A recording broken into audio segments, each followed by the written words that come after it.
آپ دیکھ رہے ہیں واسودیو شارٹس۔ جی سب سے پہلے تو آپ سب لوگوں کو عید کی مبارک۔ عید گزر چکی، لیکن افسوس کہ میں عید کے روز کوئی ویڈیو نہ بنا سکا، کیونکہ گلے میں خرابی کے باعث اور بخار تھا، تو صحت نے بھی ساتھ نہیں دیا۔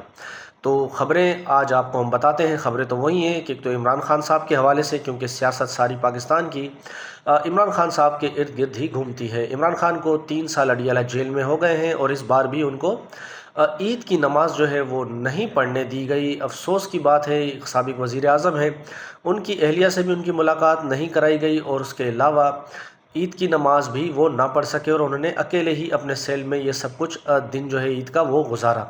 اس کے علاوہ عمران خان صاحب نے عید کی مبارکباد دی قوم کو، اور کہا کہ اردلی حکومت مجھے توڑ نہیں سکتی۔ اردلی حکومت چاہتی ہے کہ میں زیادہ سے زیادہ دن قید میں رہوں، تاکہ ان کا جعلی اقتدار جو ہے وہ چلتا رہے، اس کو طول ملے۔ یہ بات یاد رکھیں کہ جس دن میں باہر آ گیا تو اس دن ان کا جعلی اقتدار جو ہے وہ زمین بوس ہو جائے گا۔ اسی وجہ سے یہ مجھے توڑنے کی کوشش کر رہے ہیں، لیکن میرا اللہ پر کامل ایمان ہے۔ پاکستان پر جو اندھیرا یہ چھایا ہوا ہے، یہ بہت چھٹ جائے گا، چلا جائے گا، اور ملک میں سارے معاملات بہترین ہو جائیں گے۔ اور ساتھ ہی انہوں نے کہا کہ انشاءاللہ اللہ نے چاہا تو میں اگلے سال عید جو ہے وہ اپنی عوام میں مناؤں گا۔